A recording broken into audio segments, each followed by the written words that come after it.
महाराष्ट्रात काही भागात देखील काय होणार, जानेवारीच्या शेवटच्या आठवड्यात तुरळक भागात पाऊस देखील पडणार आहे, म्हणून हा अंदाज सर्व शेतकऱ्यांनी सतर्क म्हणून हा अंदाज देखील लक्षात घ्यायचा. निपाणी कर्नाटक, त्याच्यानंतर तेलंगणातल्या शेतकऱ्याला सांगू इच्छितो की तुमच्याकडे देखील काय होणार आहे, 26-27च्या नंतर तुमच्या भागात देखील थोडं पावसाचं वातावरण तयार होणार आहे, म्हणून तेलंगणातल्या शेतकऱ्यांनी ही देखील अंदाज लक्षात घ्यायचा. पूर्व विदर्भात देखील काय होणार आहे, मध्य प्रदेशकडे पाऊस पडत असल्यामुळं त्याचा असर पूर्व विदर्भाकडे होणार आहे.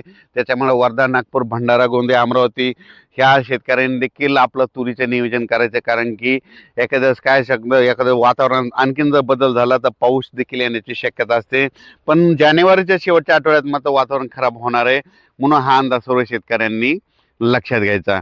त्याच्यानंतर राज्यामध्ये सांगायचं झालं तर पूर्व विदर्भ, पश्चिम विदर्भ, दक्षिण महाराष्ट्र, उत्तर महाराष्ट्र, कोकणपट्टी, खानदेश, मराठवाडा सगळीकडे काय होणार आहे, 20 तारखेपर्यंतच 20 तारखेपर्यंत थंडी राहणार आहे.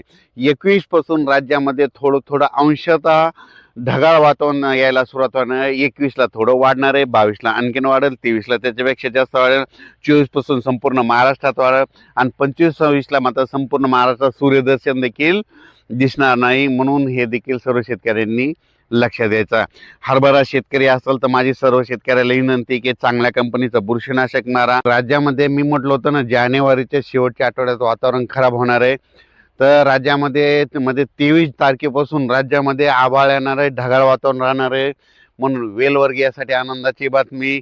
त्याच्यानंतर ज्याला फुलं लागण्यासाठी आनंदाची बातमी, ऊस उगवण्यासाठी आनंदाची बातमी.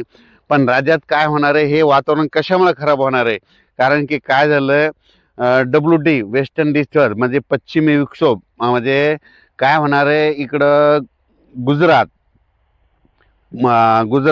राजस्थान, हरियाणा, पंजाब, उत्तर प्रदेश, हिमाचल प्रदेश तिकडं काय होणार आहे, तिकडं वातावरण खराब होणार आहे, तिकडं म्हणजे पाऊस पडणार आहे, म्हणजे त्या राज्यामध्ये पाऊस पडणार आहे, म्हणून त्याचा असर आपल्या महाराष्ट्रामध्ये होणार आहे.